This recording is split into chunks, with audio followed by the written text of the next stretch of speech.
It's a lovely man. Adorable. Absolutely lovely dude. I remember he asked us. Anyway, he was lovely, but he asked us for a set of step ladders to replace the attic board that they hadn't replaced before they left, and they were in the attic basically all day. And pretty much, I bring the step ladders over, and he's talking away, doing all this, that, and this thing. And I mistakenly open up the step ladders before I gave them to him, and I end up getting caught on the sofa. And then, have you ever seen old people fall over? Oh. And it's like super slow. And they're like continually trying to correct themselves before they fall down. So basically, I felt like I was falling over for about 20 minutes. Yeah, it seemed that way in real life to me as well. Yeah. You were falling for a really long time. With and it's me not and that, this it's man like, just watching you fall. It was kind of, it's like that moment in Antichrist when the kid falls out of the window, and it just goes on forever and forever. And that was what happened today, and the man had to, help me up.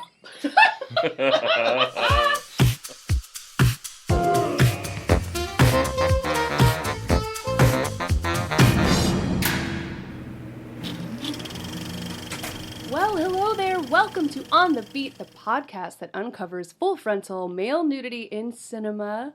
It's Spooky Penis Month, part 2, and I am joined by my co-host Ryan. Hello. And we are joined by, this is the third time? I don't remember. Our friend, our third time, okay, Josh Martin of Uncomfortable Brunch and Orlando Pop-Up Movies. And hey Hello. Josh. Sup? And we have a first-time guest, man about town, Tighe Arnold. Hey, self-confessed man about town. Self-confessed. That's right. What does that mean? You own it. Not that it's a bad thing, but... No, I mean, what does the man about town mean? Oh. I don't really know. It's one of those kind of weird, oh, come on, but it's self-confessed, though. You have to know what it means. Well, I'm not really, though. I'm saying it ironically. It's like someone's uncle... thinning black hair, slicked back, leisure suit, cigar, maybe drinks a bit too much or has a little nose candy problem. You know what I'm saying? He's always just at the end of the bar and you give him a little or nod. just around the corner, yeah, and you're like, oh, okay. Just around the corner. Those guys can be just around near the bathroom stalls. Yes, exactly. It's just leave him alone. That's so Arnold. yeah. That's people who knows people, but you don't necessarily want to know those people. Yeah, sounds right. Yeah, so that's sort of me, ironically. So but that is what a man about town is. Maybe I didn't realize that was an American idiom. Okay. Okay. No, I mean, I was curious, and then it just ended up being this kind of self-deprecating description. Yeah. Funny enough, did you expect any different? I don't know. I just wanted a logical explanation of it, and I got one. So that's fine. There was an ad in 2001 in Orlando. There was the Orlando Weekly, and on one of the last pages, the advertisements, there was just this heavy set guy in a double-breasted Guayabera shirt, drenched in sweat when he took his photo. Oh God! And a big cigar, and he's just it was blah blah blah blah blah, cigar aficionado and man about town. We're like, holy shit, this is the coolest guy I have ever seen. Oh, wow! I mean, I think that could be easily achieved.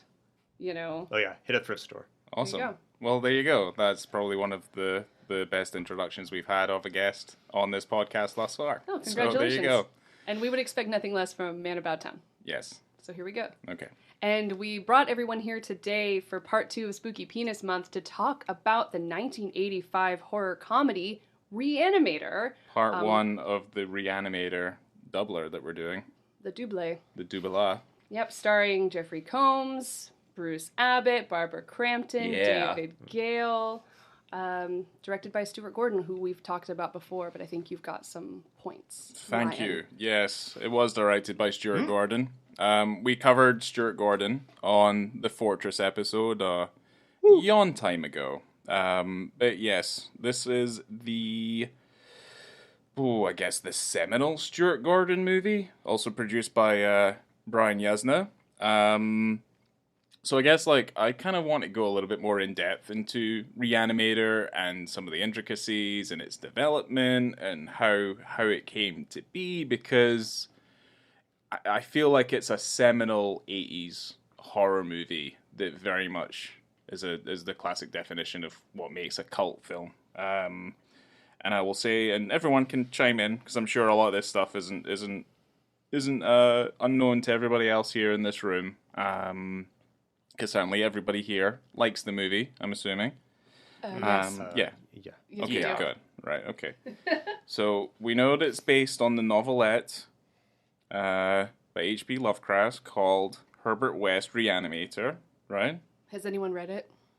Yes, I had a Lovecraft phase. The movie's way better. No, I'm not a racist. Hey, It is coming in. racist. Yeah, I know. You're not wrong. Yeah. I read it today. It's pretty good though. I also can't read, so There's that. there's that. Yeah.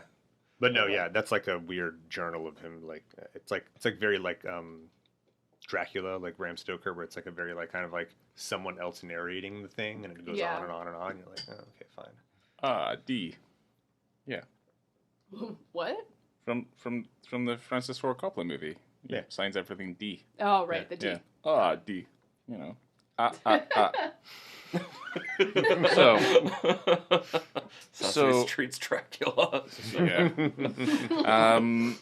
So let's just say that Stuart Gordon originally conceived this as a stage production because of he's originally a theater director. He continued to be continued to be a theater director all the way through his career up until obviously his death in 2020, if I remember. But as that fell through, they decided they were going to turn it into a television pilot. And I think they pitched it to CBS. PBS. Was it PBS? Yeah, which is that's a very mistake. weird. That's close. I didn't even write that piece of information down, so that was a good tell. Anyway. Here, I got you back. So, in terms of the TV show, they wanted to make 13 half-an-hour episodes based on this novelette, which to me seems crazy. Absolutely crazy. The idea of having a Re-Animator TV show Yeah, it's really in any weird, way, shape, or form. especially being put on or produced by PBS, which I feel like you're typically known for doing Be like a period weird- dramas. Right. Yeah, like a Masterpiece 70s theater. BBC. Yeah. Yeah, 70s Yeah. BBC. Downton kind of just Abbey. like, I can yeah. kind of see it though because they probably would have had a little more leeway than they would have with CBS. I guess that's kind of Content-wise. true. They could be like, we're public. Yeah, I mean, I remember watching Monty Python's Flying Circus episodes on PBS at the middle of the night, and that had nudity in it. Oh, yeah. So At least women on there. Every episode had Yeah. many women in bra and panties. right. Yeah. So I mean, it's a stretch, but I can kind of see that. Sure. Well, it You would have know, been more public true to the broadcasting, stories take as well. Like it would have been a period, Mhm. you know, Yeah. drama, Yeah. horror. So it would have been Mhm. more. It wouldn't have been as gory and bloody. Not like Dark Shadows wacky, though. It would have just been Yeah. kind of wacky. Oh God. Man, I used to love Dark Shadows. I used to watch that with my mom. She was obsessed with that melodrama.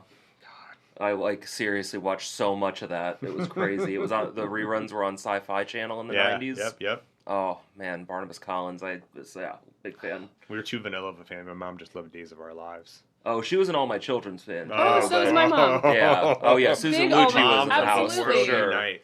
Yeah. Every day, every time I was homesick. Here we Daytime are. soaps are like the best kept secret.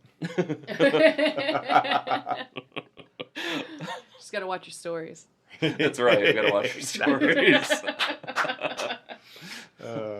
Okay, so we were talking about the PBS drama miniseries. So what happened next, Ryan? So basically, they'd written all 13 episodes, and then they pitched it, and they basically said, that's not going to work. Like, they only run in, say, hour-long episodes for it, but they just didn't feel like the material worked. So eventually, due to... I guess if you take like the concept of what Re-Animator is and what they were trying to do with it, its home was going to be within the horror space, which only really works in film at that time. So that's when Re-Animator becomes a movie. Hell yeah. Yeah. Fateful. Okay. Do you have any information on when Yuzna got involved with this project? No, I didn't feel like I needed to go that far in depth with it. Why didn't like you? for my notes, Why didn't but you get too deep?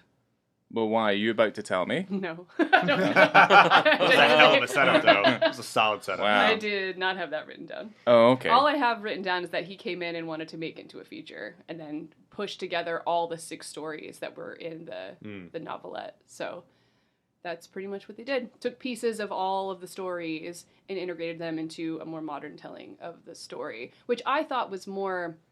I thought they had all the really good pieces of the Lovecraft tale within the story. I mean, you have the headless guy and who uses kind of like a wax head, like that's in the stories. Mm-hmm. I mean, you have stuff in the original story where there's like typhoid fever, and they were using those people to as their fresh corpses because they needed to be super fresh. The fresher, the better, and all this stuff. That's all he kept talking about. But he, like, Jeffrey Combs is spot on with his interpretation of Herbert West from the book. So I don't know how. I don't know if he read it. I don't think he read it before he was cast in this film. I don't know. All I remember reading was that he had absolutely zero faith in this project whatsoever, and he only did the project for the money. Combs? Yeah. Oh, Sounds that's right. interesting. Mm-hmm. But obviously, someone had to, call the police at some point because obviously a scene was stolen many a time.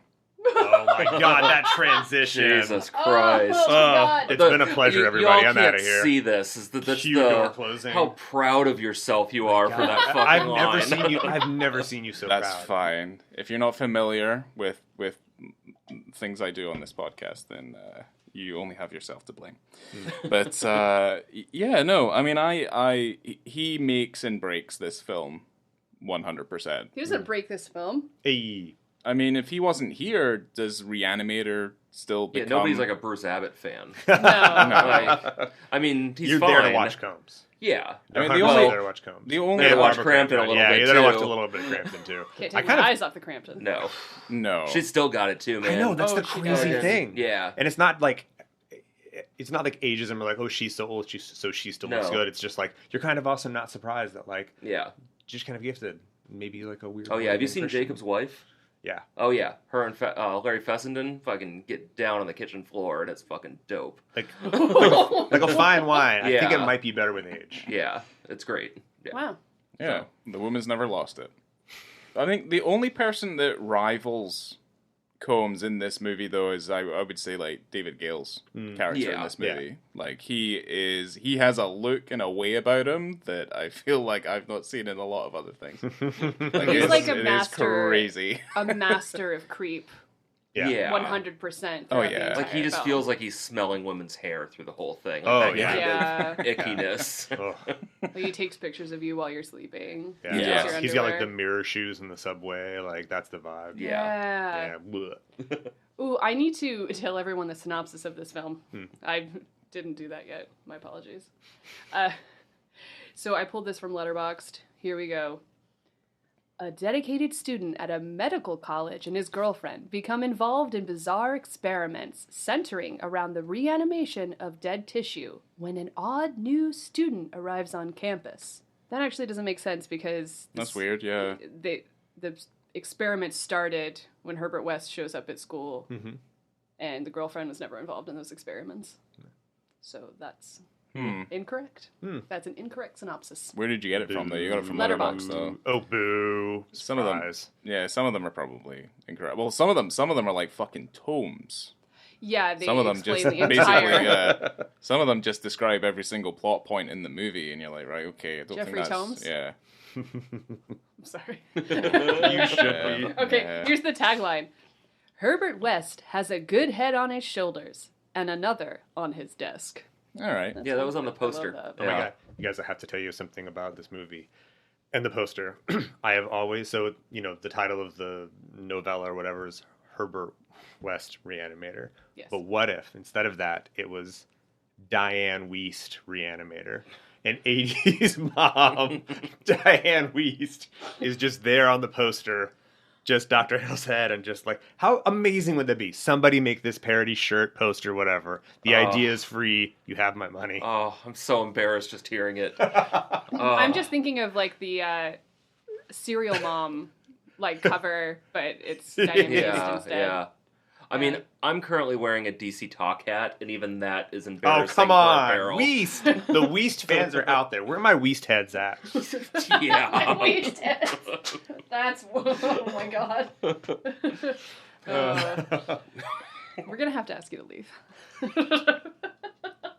Yeah, it's been nice and all, but that's fine. Yeah, no, we'll give you a call. Oh, burn. Yeah, I had my Re-Animator shirt probably from high school, and I remember because I wore it all through college, and about a year or two ago, a friend from college happened to be in town and swung by my work. And I was wearing it. He's like, Jesus, you're still wearing that same fucking shirt. Oh my god. Like, I cannot believe that thing exists. And he knew by how not black it is anymore. Like it's, an extremely dark gray. Yeah, charcoal on its best. Yeah. When it almost becomes translucent because Right. it's been washed so many times. Yeah. Very comfortable shirt. I bought it on discount in November at Hot Topic. Best, Wow, $13 I've ever spent, clearly. Nice. Nice. Hot Topic's kind of like what's that store back in Scotland? What was that? I don't know. Gadzooks. It's like Urban Outfitters or something. Okay. Urban That's Outfitters like was the like one. That's like the Hot Is it Topic Urban? is the goth version Yes. of Urban Outfitters is the hipster version. yeah. There's another one that isn't Urban Outfitters. It's something Spencer's? else. No. Oh, H&M. But I mean, I was asking specifically Laura because she was in You're not Scotland talking with about me. FOP, are you? No, not Because they have Fop. those shirts too. They No, have the all other one that sorts. was on Princess Street, that had like wood and stuff. It was a hipster place. It was just wank. What was it called? I think Do you it's not Urban remember? Outfitters. Is it Urban Like Outfitters? the 2 stories. Yeah, it didn't have all the That's the stairs one. and stuff. It's outfit with loads of wood Yes. for whatever reason. That's an Urban Outfitters. Yeah, they have those here Okay. too, and it's exactly the same. That's where I go and buy all my vinyl. I'm sorry, Yeah, vinyls. no, I think that's Stop. I think that's Oh fine. my god. I guess. Vinyls. Yeah, the vinyls. Jesus Christ. Yeah. Oh dear. There's Wow. going to be a lot of missed phone calls after this episode, isn't there? I mean, where do we go from here, Laura?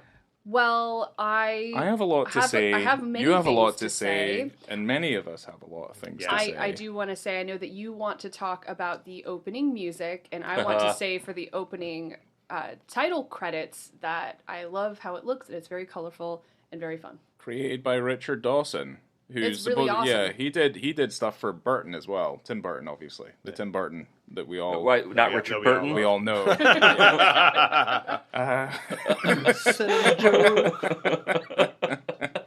We have to make the distinction. Yeah, Saturday night, Sunday morning. Yeah, I love that title sequence. But yeah, no, he created the opening title sequence. It's not as good as Bernard Herrmann's score, though.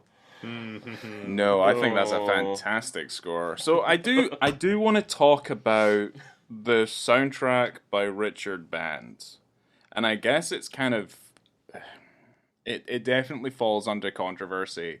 And I do kind of want to talk about it. I kind of feel like it. Because I've got a full fucking interview with him on this phone. And I'd love to not go negative immediately on this. so I'm not going to. I'm going Okay. to pose it as a question. And then I want to see what can happen. So I'm going to try and bring some level of balance and equality to it. Wow.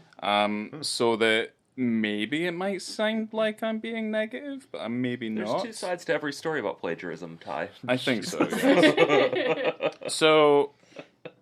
So Richard Band, he's recruited on to do the soundtrack, to do the score for this movie. And I guess like when I start to quote some of the things from this interview, it's gonna get even worse.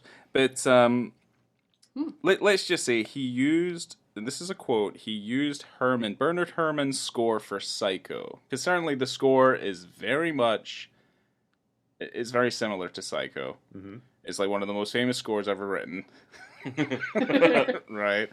And he uses Psycho as a base. It's whether or not we feel like, is it as an influence, or is it just a straight rip-off? I don't get straight rip. I get heavy inspiration, but I don't get like straight rip off. I know that Stuart Gordon said that he was upset that everyone was saying terrible things, but he knew that he did it as an homage. Yeah. Kind It's of like what- Vanilla Ice and Queen and Bowie. Yeah. Yeah, a little different, but yeah. Yeah, I feel like sampling something else to become something different is kind of not the same as, because I feel like Richard Band's explanation for why he's done it this way doesn't seem to help his case in terms of trying to feel like it's actually inspirational. What did he say? So let's put it this way. He goes, God. so Band did this interview. This is from 2016, and this was from comingsoon.net. So whether or not you decide there's any legitimacy to this, Sure. we'll figure out anyway. But basically, Band's asked, the Re-Animator score is dynamic, but most certainly kin to Psycho. Why did you opt to quote this famous work? And I feel like that's a very leading question, just regardless anyway. But Band says, at the end credits of Re-Animator, there was supposed to be the words, with acknowledgement and humble apologies to Bernard Herrmann, but basically there was a screw-up and they left out. I was given the option that was willing to pay to reshoot the end credits. They would fix this, but it would add an additional $10,000 costs, and I couldn't afford it because I went so over budget making the film that I had to go into my own pocket for $15,000 to complete it. I never made a dime off Re-Animator. It was a weird situation. Whoa. Yeah. It's a strange thing. I mean, the thing is, like, if you take, like, the opening credit sequence just on its own, which in and itself, and I've kind of written this down anyway, it simultaneously is a homage, a rip-off, and also original, whilst also kind of being synonymous with this film and the series as a whole. Mm-hmm. Which is, I find to be confusing for the most part. But confusing, but we reap the benefits of it. We do. I do like the idea that, because we watched the documentary of the making of as well, they definitely pass the blame to Richard Band for the music. Oh, yeah. And they were always kind of just like, well, no, I mean, he obviously took a lot of flack for that, but we have nothing to do with it, other than the fact that obviously Stuart Gordon could say something as to whether the direction of the music is suitable enough for the film. Correct. You know, there's obviously opinion to add to this situation. Even if the producer I'm mostly joking with being shitty about it, because I do think, though, that the rest of the score throughout the movie gives it a pass. Yeah. If the whole thing was a rip-off of the entire score of Psycho, because that's not the only piece of music from Psycho that's memorable, clearly. No. I can think of at least one other piece that's much more memorable. Yes. I think it ends up just being a silly bit of shitty trivia that is low-hanging fruit for lazy comedians like me. Comedians? Oh yeah, I'm a professional. Oh, okay. Coolio. Well, I mean, yeah, you have done it on a stage and you have been paid for it. Have I? I mean, have I ever you? been paid to be on stage? I don't know, have you? That was the Monopoly question. money. Been paid with love. No, I have not been paid with love. Yeah. Paid with free popcorn. Yeah. Or as many people would say, love doesn't pay the bills. So, yeah. Oh, that's a shame. Yeah. Yeah, you're So, telling me. What would I be, a rich man? But yeah, I guess if we want to kind of go deeper into that interview, yeah, you guys out there, our fellow listeners, you can read the whole thing, because it's very much a back and forth of about a man who is like, I really like the score to Psycho. I wouldn't mind just making it myself. So, but also, Richard Band has been recycling the same scores that he's been doing for 40 years. Yeah, fair. Yeah. I mean, he is very much of the Band family. Yep. 100%. Charles Band being his brother. Yeah. Who certainly is not original in any way, but that's why we love him, because he does these like shitty reboots of stuff or reworkings of stuff, and does it for $10,000. You can tell he's doing it for $10,000, but like earnestly. Yeah. He really, really wants it to be Yeah. good. He just doesn't have the resources, and that's the charm of it. Side note that this is completely unrelated, but I just think it's very funny, is that on my Letterboxd I can look at my stats throughout the year, and currently my top watched directors of the year, I think, are Bergman, Cronenberg, Wes Craven's in there, but the number one is Charles Band with 29 titles. nice. Wow. Because I got the full moon streaming service, and Whoa. those movies are only like an hour Crank long. them out, and dude. it's great. Those are always on the background now. And I got the Evil Bong box set, so that knocked out like 10 of them right there. Oh my god, I've That's- never been able to do Evil Bong. I did them in one day with halfway- Philip. Jesus Yeah. Christ, that's awful. You hate pot humor. I know, but I was stoned the whole time, so it kind of worked out. The only acceptable answer. I don't really remember the last couple because it was like 11 hours. Oh my god. Wow, I'm terrified. I should look and see what my Letterboxd directors are going to be for this year. I'm scared. Yeah, I've not done particularly well this year, like whatsoever. Number one most watched actor, Charles Bronson. Of course. Yeah, I watched 33 Bronson movies so far this year. I'm not done. Yeah, no, you're a. There fucking, are good people in the world. I never thought I would say that, but you're drowning in scumbags if you're watching that many. There are two types of people in a Bronson movie: him and scumbags. There are barely women and children to be saved in those movies. Sometimes, Yeah. it's one and the same. There's always Yeah. a motherfucker My looking God, to get roundhouse. that's the cry for help. I've been Yeah. watching Charlie Bronson movies, like I mean, 30 of them. It was wild. It was earlier in the year. It was good. I had a good. It was like over a week too. I mean, And it no was shit, awesome. I love Charles Bronson, but Yeah. that's It was stupid. you pick and choose. Yeah. Speaking of Charles Bronson, this film was shot in 18 days. Has nothing to do with Classic. Oh, okay. Yeah, that's 16 weird. for principal photography, 2 for pickups, and I don't know if you guys knew this. I'm sure that you did, but you guys are sharing I'm just- letterbox jokes. Yeah, I was trying to find mine while y'all were going off sad. on your rant. I have no idea how to find those There's special nothing sad settings. about watching 16 Doris Wishman movies in a year. God.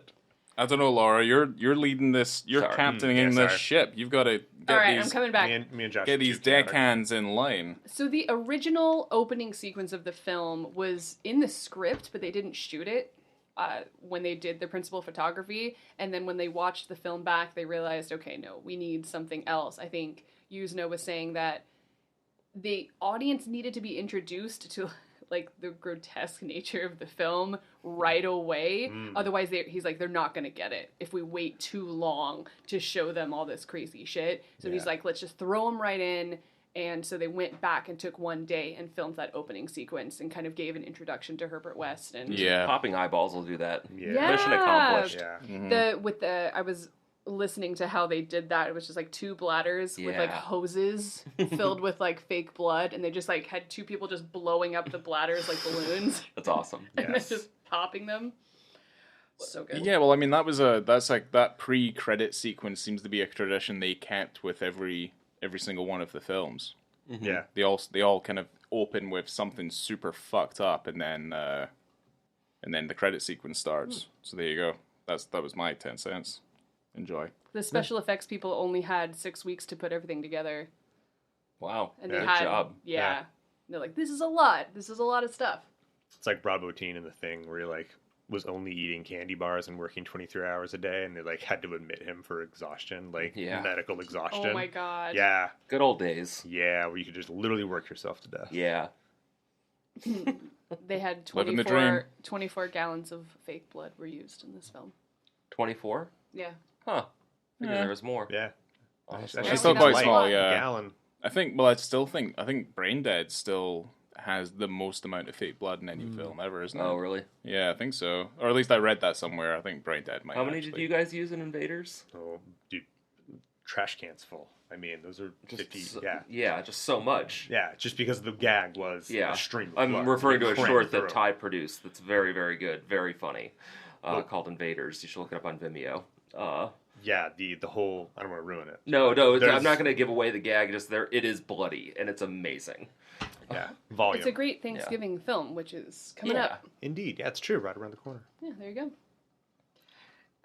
I'll show it before. I got to figure out a way to show Thanksgiving somewhere this year. Yes, my God. I'll throw it in front of that, like how I'll make it a tradition, like how I show Treevenge before whatever I'm showing at Christmas. Yes, love Revenge. We're getting a new Jason Eisner movie, but Yes. kind of a sequel to or a remake of his VHS. Oh, really? Yeah, it's Yeah, like a kids. kid movie ish. Kids But versus not really, aliens. yeah. Interesting. Yeah, did you guys see that like sleepover alien one that was in VHS 2. yeah, It was the closer. No. like all shot on a it's GoPro. awesome. Oh, it looks like he's basically like remaking that as kind of like an indie film. I'm interested. Yeah. Where Jason Eisner's did Hobo with a Shotgun, and he's awesome. Yeah, it's Great amazing. Canadian treasure. Yeah. Did you guys clock? I guess this is the one of 2 films that have a character named Hans Gruber in it. Oh, really? Yeah. So Oh, this Dr. was, Gruber from the beginning, yeah. Yeah, Hans Dr. Gruber was the Gruber. doctor. Ah. Yeah, Yeah. well, Gruber. here's the thing. Like, I mean, anyone in like Middle Europe, be it Germany or Switzerland or Austria or whatever, like they're gonna be called Hans probably. I mean, I guess. Might as well, yeah. I mean, you put your hand out there. If you're in Germany, you're gonna stumble upon a I'm gonna Hans. touch some Hans. Yeah, you're gonna hit some Hans. Yeah. Mm. You know what? Another interesting thing is that the building that was used for the Miskatonic Medical School in this movie was the same building as the Cyberdyne headquarters in Judgment Day, Terminator 2. Huh. Yeah, they used I the didn't same know building. that. Weird. It is weird. Where You're is it right. located, Yeah. actually? No idea. Huh. Not Northern California? I mean, it must be. Yeah, I mean, Yeah. Huh. You mean that's the main hospital in the film? yes. Or is that right? Okay. Huh. Yeah. Yeah, you couldn't tell.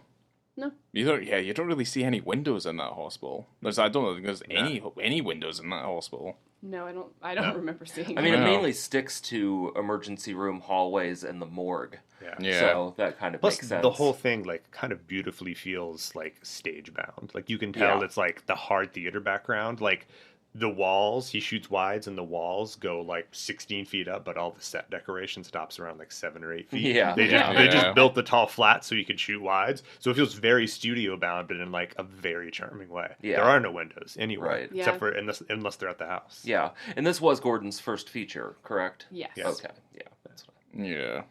So yeah, it feels like theatrical in a very specific Yeah. and fun way. Yeah, Yeah. it makes sense. Like the cast was saying how interesting it was that they actually got to rehearse for this film for a while before they filmed it, because that doesn't really happen anymore. But this was a lot of their first films. Right. So, because they were all stage actors. Yeah. I mean, Barbara Crampton had been in a few things. You know, actually, she hadn't gotten into soap operas yet, but she, what was the sex comedy that she was in? Was it Last American Virgin? Was she in that? You might be right. I think that's what it's it is. What you call it picture?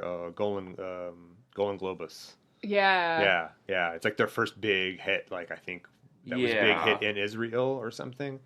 Yeah, Yeah. it's the one that made them, I think. I'm looking it up because I want to know for certain. Yeah. It's really good. I mean, as far as teen sex comedies from the early 80s go. Yeah, I've heard it is. I still think for a directorial debut, though, in terms of like feature filmmaking, this is probably one of the best ones. Oh, that yeah. I've seen, yeah. Fraternity Vacation. Similar. Yeah. Different movie, though. But she did have a very small role in Body Double. That was her first... Oh, right. That was her first Yeah. feature. Yeah. Yeah. That Brian De Palma Yeah. film, Good if we old call it that. B-Dog. Not a Yeah, fan. Not a fan either. I like him. Really? You guys hate De Palma? I like Mission Impossible. I was gonna say late stage De Palma or early stage De Yeah. Palma. Black You went right in Dahlia, the middle, that's fucking it. middle. You went smack in the middle. I think Mission Impossible is really fucking good. It's a great movie. It is And a there's great movie. there's some really good bits in Snake Eyes. The rest of it, though, I don't know if I could really give a fuck about he it. shoots his shot in Snake Eyes. It doesn't always sink, but Yeah, that's a technical Yeah. achievement for me. I'm not. A Wait, big fan hold of on. the He movie, did but do the Untouchables, right? The Untouchables is pretty but good. that we're talking like but no Battleship Potemkin, if you ask me. Dressed to Kill? No, Carrie. thank you. Hard Carrie's pass. all right. Carrie's okay. Carrie's fine. Yeah. Actually, maybe you hate it more than I do. I think oh god. Well, he was at the Edinburgh Film Festival back 2007, I think. He did a Q&A there, and there was I don't know if I want to talk about this. 'Cause it's Wow, like okay. it's my interpretation of something that he did. But he ended up getting a woman down from the audience, like a girl, and he, for whatever reason, like he was like trying to explain how he would direct someone. So for him, he needed a female presence for him to effectively like stage and pose and he touched her hips and stuff. And I remember at the time I was like, huh, that's kind of no one can weird. see us shooting each other looks. I was Yeah, like, I mean, I A was lot like, of side eye going on. I don't know. I've seen Body Double. It makes sense. Yeah. Yeah, I don't. Yeah, I mean, yeah, I just don't know if I like his stuff that much. I like the popular De Palma stuff. Sure. You know. Oh no, it was you know what? That's why I fucking saw it. That was the same year the fucking shit Black Dahlia movie came out. The Yeah. one you just said you Yeah. liked. Yeah. No, I don't like. I don't actually like that movie. It's terrible. But I did see it in theaters, though. Yeah, me too. Yeah. I think I also did. Yeah, I well, just yeah. like going to the movies. It felt a little cheap in a good way. I do kind of like that it feels, a little gross. Yeah. I like to see kind of gross, dirty, sexy Josh Hartnett. Oh, God. Oh. Oof. There is some Oh. smoldering stares in that movie from that dude that I'm just like, yeah, no, you can't really pull that off. It's just, My Josh Hartnett exists in The Faculty, and that's it. Oh. I mean, I like when he's getting raped for comedy in 40 Days and 40 Nights. That's funny, right? Yeah. Ha ha ha. That's It's comedy. a dude. That's makes it funny. I saw that in the theater as Jesus. well. Yeah. So did I. oh god. We haven't even gotten past the title sequence, by the way. We've been Whoops. speaking for quite a while. I mean, to be fair, we knew this was going to happen. I don't have a lot of notes about what happens after the... Well, I do. Don't even know where to start. Does anyone have anything specific? Because I was going to just jump right into the this, like, sex scene, which I really like. When... Oh, my Well, God. this is Yeah. it. Well, I'm trying- yeah. I'm- yeah, here we go. Well, no, I did have something to say about it. It's like everyone harks on about that one edit in 2001, but really this one might be better. Oh, my God. Don't disagree. Are you talking about when Megan and Dan are like in the hallway and she's Yes. saying Yeah. no, Yes. Yeah. Yeah. and she's saying yes, Yes, yes, yes, yes. It's pretty good. Yes. Yeah. It's pretty good. It's There's better. cinema right out the gate. It's Yeah. Like, oh, we know what we're doing Mhm. here. Yeah. Yeah, and I They bet understand the language of film. because I bet that single shot, that transition didn't take maybe 2 years to figure out. So I'm sure it was. I thought it was awesome. Yeah, it's really good. And Yeah. that's where you see Dan's Talking Heads poster Yeah. above the bed. Oh, you beat me to my best note that I had. I love it. Damn it. No, it's not. I mean, it's, Go not ahead. it's not my best note. It's just like, hey, every time I somehow forget it's in the movie every time, and then I go, hey, why did I forget that I love that so much? Because it's strong right in. It's just Oh, like, yeah. yeah. There's also something that she does when she gets out of bed and she puts on her bra. And I know I'm speaking to a group of men right now, but she puts on her bra. Yeah, she does it backwards, like reverse. Yeah, and Oh, she yeah. clips listens it up in the fast, front yeah. and then Yeah. twists it around. Yeah, Yeah. that's that. I was gonna talk about that. I feel I like had I've that in seen my that notes. in a film before, but I've seen it in don't- several films before. I've never seen it in I've real seen it life. in tons. Well, so I've seen it in Yeah. tons of films. I feel like it's like classic, like almost Hitchcockian. You know what I mean? Like we're in that middle phase where it's like gives them something to do. Like weirdly, it's strange. It It is feels strange. male Well, motivated. I've- but I have seen women that do it. Usually like a bikini top. You know what I mean? They'll do that. But I've always seen it as a kind of because if it's something that has to happen in the scene, I feel like it's always a time saver sure. because you don't want a shame moment like that poor prostitute in the room where she's just like, do Yeah. you need a hand? And she can't fucking get it buttoned up and stuff like that because their bras are a pain in the arse. I really sympathize with women who have to wear bras because they're fucking awkward. I mean, Yeah, it seems terrible. Yeah. Probably just maybe less annoying than balls are. Mm. I don't know Either how way. you guys handle those all the time. Well, I mean, I still don't know. I'm angry not. about them. Yeah, Yeah. exactly. Yeah. I mean, I do No, have not when I great. wake up in the morning, I do have to put them in my special ball bra that I have specially made for them. Yeah. Make sure they sit correctly. You need Yeah. to see a doctor. Yeah.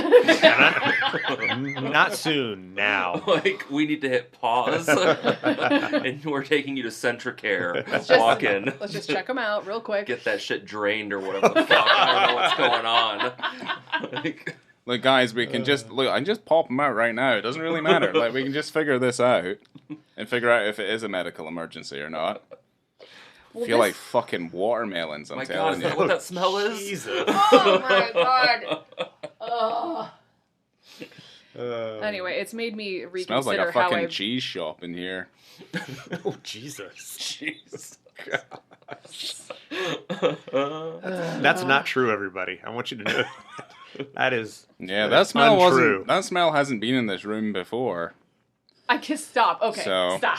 This has gone too far. I don't even know what to say right now. I was gonna say this scene has made me reconsider how I put on a bra. Oh. Like I wonder if it it's seems better. it seems much more efficient to me. I mean, I've not given a ton of thought. I haven't thought about it. It's just something that you do. Well, yeah, and it's like you've got just the muscle memory, so... Yeah, I couldn't. You're I like don't a think I could basketball change it. player. Shooting free throws. Jesus. That's all that is. That's why they do it so much. So I've been told. Wow. So speaking of roommates, has anyone ever had a roommate as bad as Herbert West? Worse. Yeah. Worse. Worse. Yeah. Yeah, Were I you- did it. I was about to Puts your Yeah. cat in the build fridge. onto that, and I was like, that's not good. It's all true. What is their name? Yeah. Specifically. Yeah. Yeah. Well, it No, depends. no, It I'm not depends putting that on out in like the world. what would be worse. Would setting the kitchen counter on fire be worse than killing your cats? He brought I it don't back. know. He did bring it back. He And was which- very which of my considerate. cats does he kill? Well, Your favorite one. Yeah. Oh, I don't want my favorite one killed. Ryan, I do think that setting the counter on fire is probably better than murdering your animal. Yeah, could- you can get a new counter. I mean, I could. I mean, well, that's the thing. Well, we I were don't well, necessarily want a new Dottie. we were in a yeah. Well, I mean, you did bring it up to the point where you kind of I mean, I don't know. I'm just saying, I think the answer is no. Like we've not had. But then that roommate does become your best friend. I guess so. Can we? But here's the weird thing about that. His cat is dead. There's no mourning period for him. If your roommate comes like, "Hey, your cat's dead," and you're like, "What?" And then he brought it back to life, and you're like, "What the fuck?" There's no mourning period. He's still not like, "Hey, you fucking killed my cat." You know what I mean? Like, I don't think he would be so wowed by the cat coming back to life that he would just be like, "Oh, Yeah. well, I guess you did." I mean, Well, he I didn't did- have time. He didn't have time to react or mourn because he brought him back, and then the cat went fucking psycho. I That's guess true. that's how they get out of it. Yeah. So you're I mean, just I panicked. once did have a sort of a roommate that was just like an extended house guest, and I went out of town for 3 weeks, and he was watching the cat, and I came home. The cat wasn't dead, but I did have to put it to sleep the next day What? because I came home and this cat was like 50% of its body weight was like gone. Oh, Yeah, fuck. and Oh my God. yeah, that was what happened with that. Was I was on tour with Pauses, came home. It's like nobody thought to call me about this. I took the cat to the vet. I got the initial vet visit for free because he said, "No, you need to take this to this animal hospital. I'm not going to charge you." That's when I realized I'm not coming home with a cat that's alive because you don't give out free vet visits No, that unless doesn't you're happen. coming home with a dead cat. So yeah, that happened. Oh. It was not great, not a great day. I've had better days. You have I'm had still this. friends with the guys. I'm still friend with the guy. It's fine. He's a nice Did dude. he not feed your cat? He fed it. No, it had like some kind of like It sounds like it got medical ill. condition Yeah. that went unaddressed. Yeah. That was what happened. Yeah. Oh But, dear. Yeah. Yeah. Because certainly if it was man, the look of systematic horror abuse, on your two. I mean, it sucked, but it wasn't that bad. That's fine. Wasn't your favorite cat? So what we I did love Chairman quite a Transition lot. out of this chair. Oh God, No. Chairman. Chairman. well was here pretty well great. no the thing He is was. like Josh is demonstrating I guess like the cinematic absence of like animal empathy that we kind of Yeah, see in yeah, films like a fair amount Yeah. because Especially cats. Man, dogs get all the love in movies. Very You'll true. get Very so true. upset about Mhm. dead dogs, but they don't give a fuck about a dead cat. Yeah. You can kill a cat. Which Was I that- Yeah, personally that's- think is absurd. yeah 'cause- Marley and Me I mean Oh, I'm not you can watching base that. you can base it or fucking People get more upset over a cat than like a homeless person. You can kill a homeless person. That's true. People will be like, you kill a cat. 75% of the theater's out. Huh. Yeah. It's like American Psycho. I love they a made good. that choice. I love a good cinematic hobo. They need to bring them back. Like I don't know why. They are vastly underused. They at are this point. underused. Pull them out of the retirement. Yeah, like trading places. Quality Yeah. hobos out there. They're Terminator just has sitting some good unused. quality he is hobos. he is my Yeah, favorite we're gonna talk hobo. about that. He's the real bright light. Fisher Yeah, King. great. Fisher King is full of them. Fisher King's got a lot of good. Yeah, it does. Mr. Williams is a hobo in that movie. Yeah. And is that the political correct term? No, I don't think. No, I don't absolutely think not. so. It would be a homeless Homeless man or person. homeless person. Yeah. Has to be a homeless person. Okay. Yeah. Well, that's fine. Disadvantaged human. Yeah. Well, no, I feel don't like think you said hobos that. though is more of like it's a cartoonish thing that doesn't actually exist, but it brings to mind somebody who does it willfully. Okay. Like a stick, someone who a like bandana. yeah, they're with riding some the pants rails. and- Yeah, absolutely. You know, it's a lifestyle it's choice. lovable. Yeah. There it is. Okay. There's a difference. Yeah. Well, gosh, you guys, I read that they used a real dead cat that was in the fridge. Really? Yeah. I had heard that. Oh, really? Yeah, so the one in the Huh. fridge. Fuck. Did See, they I kill a told cat you. to do it though? They just obtained a I dead did cat. not That's- read specifics. Obtained is what I've heard. I- Okay, yes, I don't- that's fine. I don't know. I saw that episode of Hoarders where that woman had like fucking Oh, 25 yeah. different cats. Oh, it made me so sad. You know what I mean? Like, there's probably plenty of people out there who have like a spare cat in a fucking Ziploc bag that they could get to someone. Yeah, I mean, I have an old Um, friend who he directed a short that involved a lot, like hundreds of dead rats.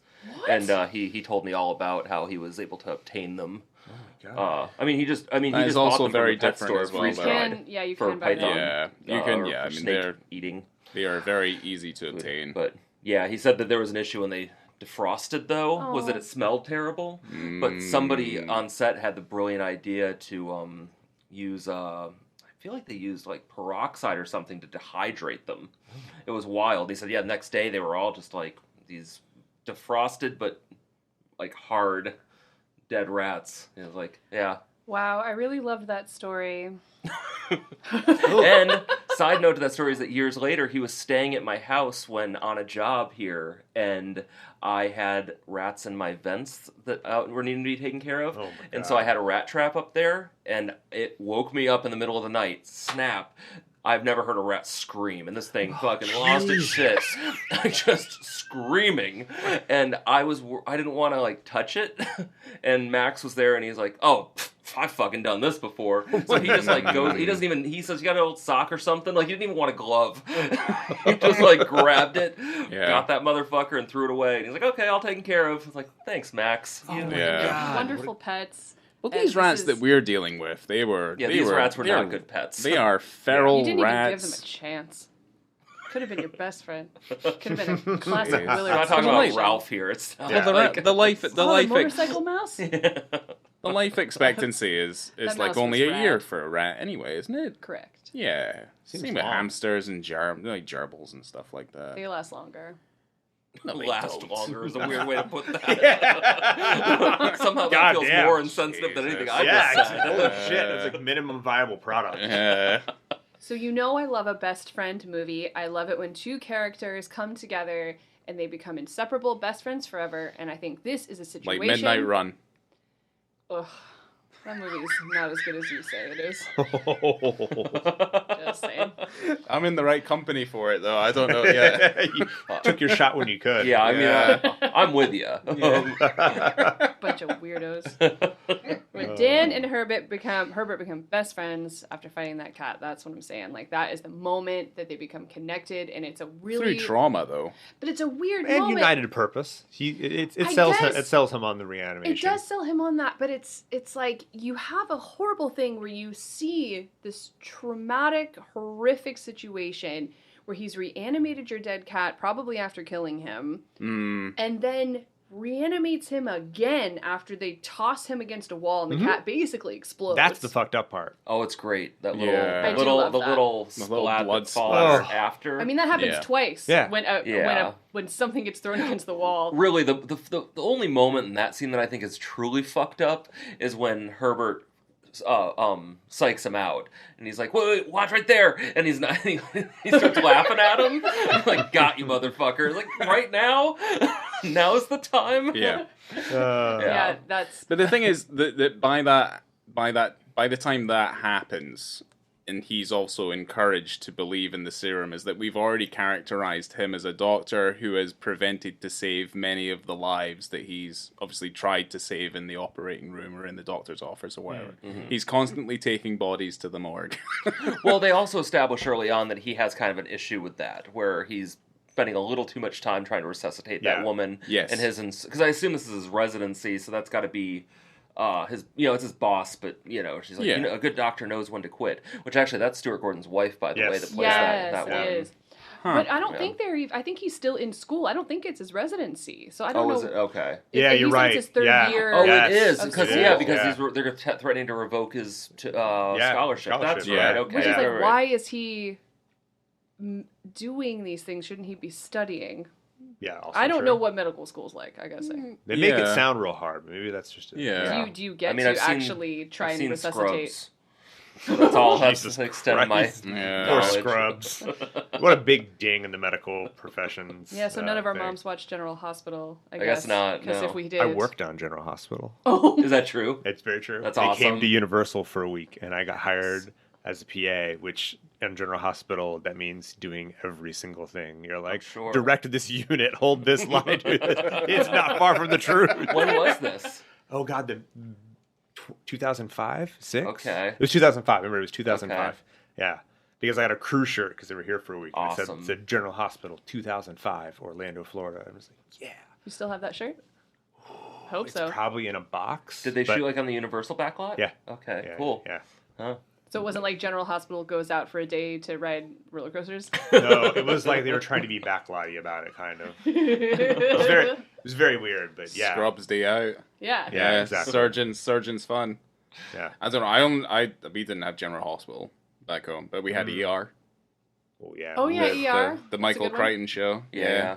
The hunkiest bunch of hunks from the 90s. Yeah. Good, great. Well, I don't know. I think, Laura knows I like that show to the point where I started watching it from the very beginning, like a year and a bit ago. That's a great idea. I should do like a hard ER. It is rewatch. fucking I was just a hair hard too to young. do, though. It's really difficult. I mean, my friend Matt started watching Murder, She Wrote from the beginning. Yes. That was during when lockdown started. Oh, he was my like, "What am I God. gonna do?" And I was like, "There's something like 800 episodes." Did he make it? Fucking I think he champion. did finish it. Oh, my yeah. God. Yeah.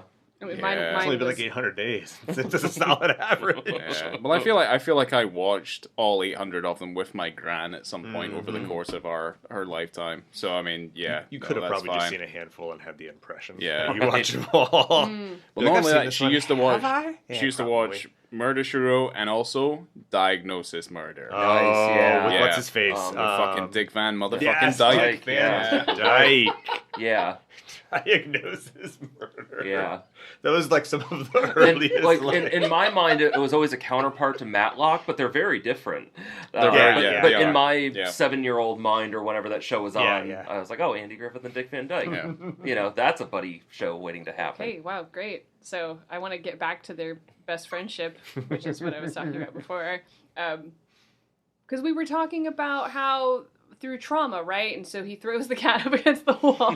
Jesus Christ. The cat explodes. But he's more has that he's more amazing- motivated by the promise of the serum Right. Okay. and what it brings It's to his just- profession. So bananas that he saw what the serum did to his cat, yet he's still 100% on board with the whole operation. That's what I'm saying. It's Yeah. very strange. And he does it again, and he says that amazing thing. What does Herbert West say after they reanimate the cat again? Well, he says because Dan says, he's like, "No, you lowered his body temperature. He Oh, wasn't yeah, really yeah. dead." He's like, "Well, do you agree he's dead now?" And he picks it up and drops it. He says, "Do you agree it's dead now?" He's like, "It's got a broken back. Don't expect it to tango." Yeah. It's a great line. Yeah, and screeching puppet that can't really move because all of its fucking bones are broken. Guts I like are I like hanging I out. like that bit where they find the dead cat in his slightly open fridge. as Yeah, well. Yeah, Just yeah, open. slightly open. Yep. Yeah. In his room, and they're like, "Well, you could have wrote me a note." And he's like, "What would the note have said? Like, cat dead. Details later." You know. Yeah. Which I saw that as somebody had as a tattoo, as like a post-it note. Wow, that's that great. I was like, man, I wish I would have thought of that, because Yeah, I would have that that's on me right excellent. That's now. perfect. And I I still love may that. just steal it. Like, Yeah. that's something I really need to Yeah. happen. Oh, that's wonderful. I think that's perfect.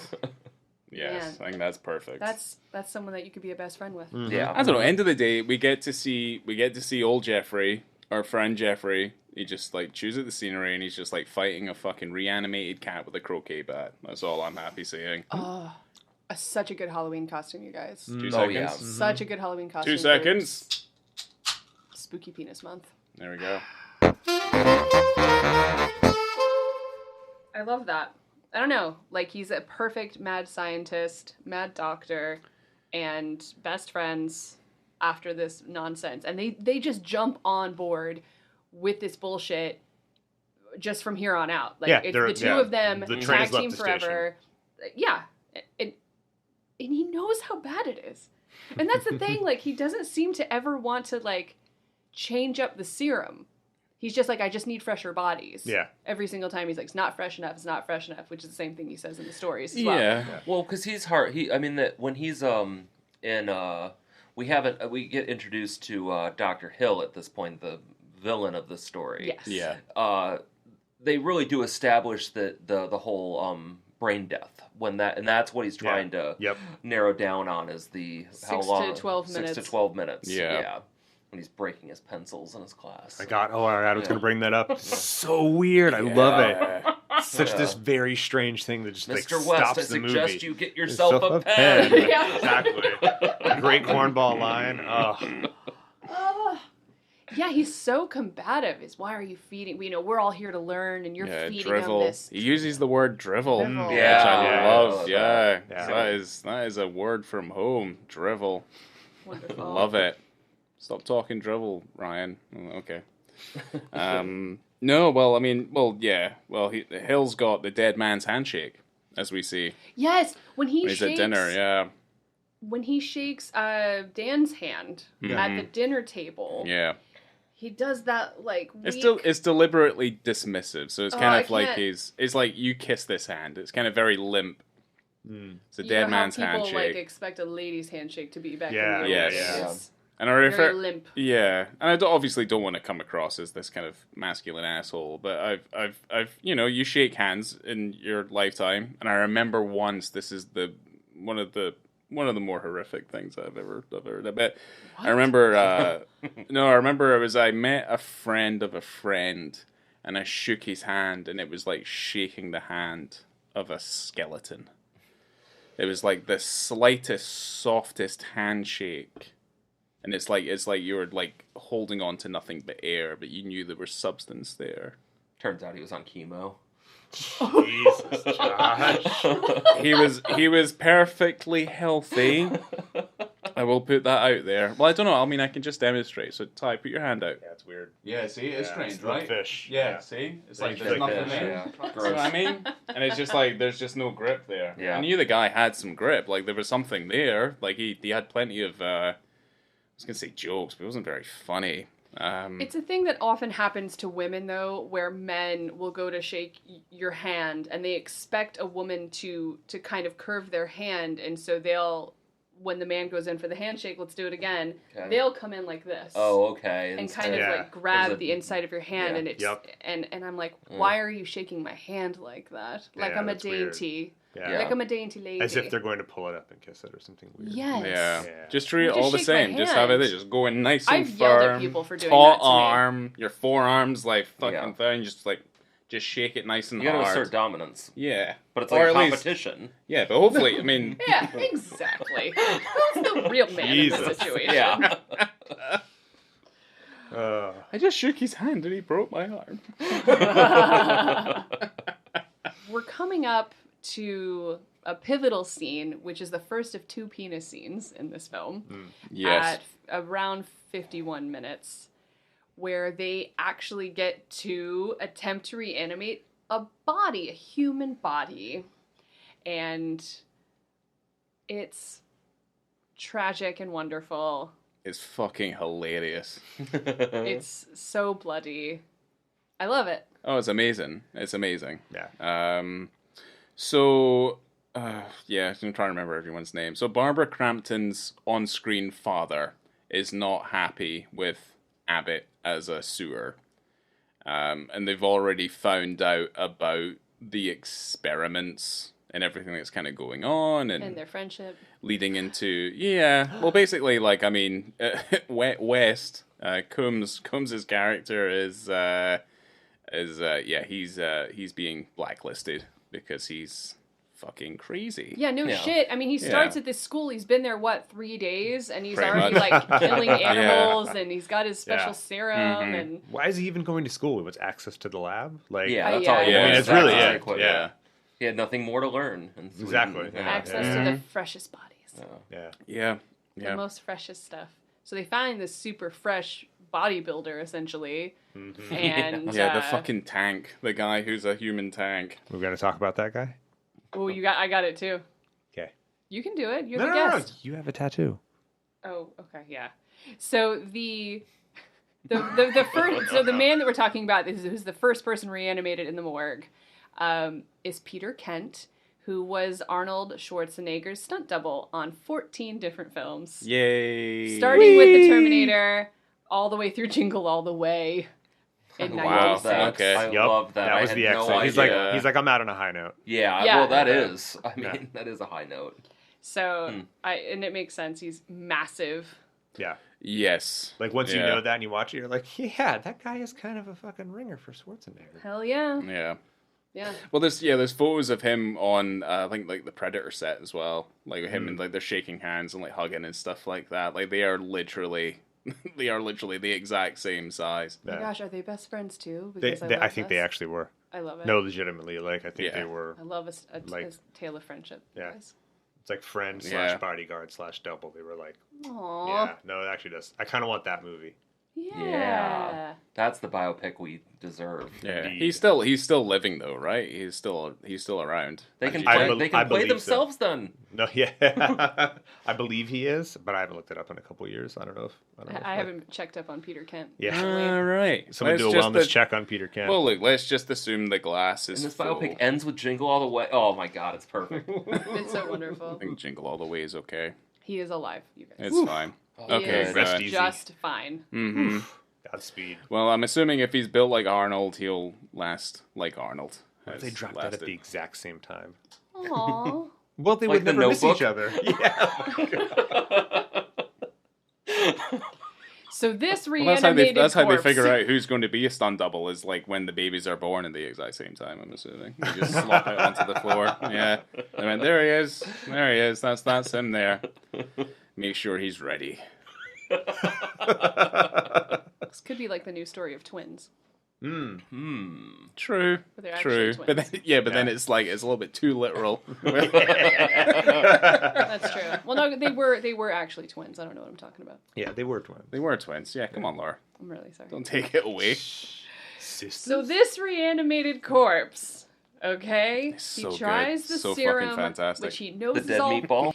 Obviously, this experiment doesn't go well, as is typical. It depends. I mean, it works. It works. It worked. And it he does reanimate. It's just he does cause a little bit of chaos.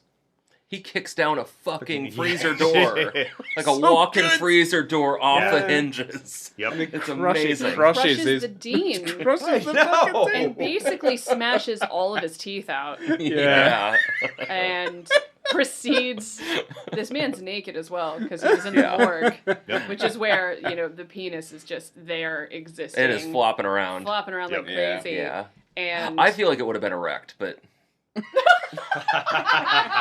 I guess they weren't going for realism in this movie.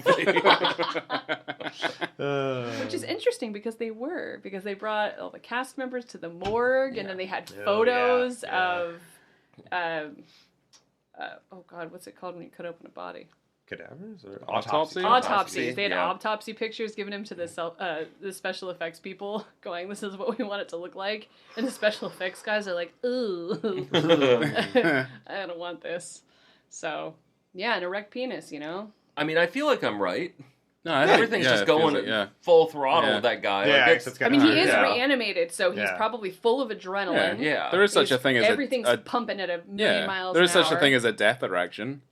It's Sure. like people who get like We've all seen Clerks. Yeah, well, Yeah. it's like people who get severe neck injuries. They just get unstable kind of blood flow, and they end up getting erections at the same time. They can't move, but they have an erection. There's nothing they can do about it. It's like sleep paralysis. Yeah, pretty much. God. Yeah. Sleep erections. Yeah, it's like if you get paralyzed, you can sometimes I only get get erections when I see my sleep paralysis demon anyway. Another story of Yeah, erection. when he's scared. When why the he doesn't demon's come sitting around on my anymore. lap, yeah, or at least I hope it's a demon sitting on my lap. Yeah, he fucking kicks down the door and crushes him on the other I side. know, it's rough, and he just jumps on it, doesn't And he? that's- Yeah. Just jumps yeah. right on It's- his face. It's purposely brutal. Yeah, because I can't. I mean, how many times have I seen the movie? Maybe like, I don't know, 10 or 15 times or something at this point. But I don't remember the crunching of when he jumps on it to be so clear.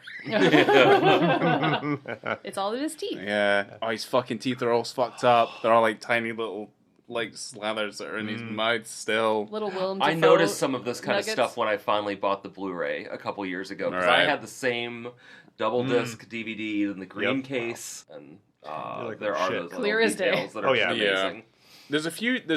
There's a couple of different versions of the movie, and I feel like the version we watched today, which we watched on Shudder, because we don't have Re-Animator on DVD or Blu-ray. Not yet.